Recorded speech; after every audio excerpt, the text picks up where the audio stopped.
India, which has had very deep and historic linkages with Africa, are now stepping up to ensure that we go back into Africa in a bigger way. More and more Indian companies are going into these African nations, setting up shops, setting up services, and trying to upskill, uplift the economic activities in these countries.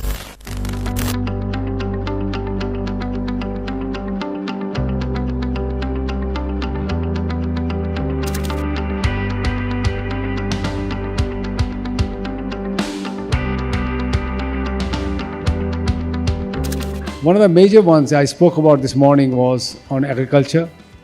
We have seen a massive disruption in the supply chain for food around the globe, especially after the Ukraine and Russia war.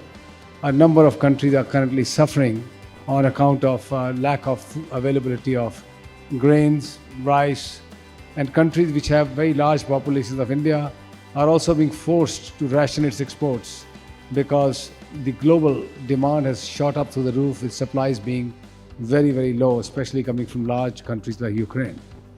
Africa holds a great promise there.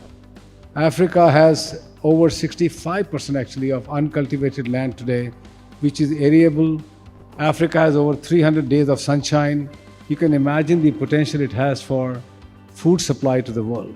And I personally know places around the Congo Basin which are completely unexploited and can alter the entire food supply chain system of the world.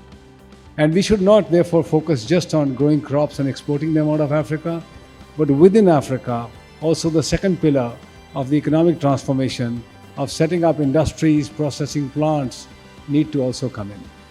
And that will allow Africa to gainfully engage in a upliftment of the value chain from just mere produce onto value-added stuff.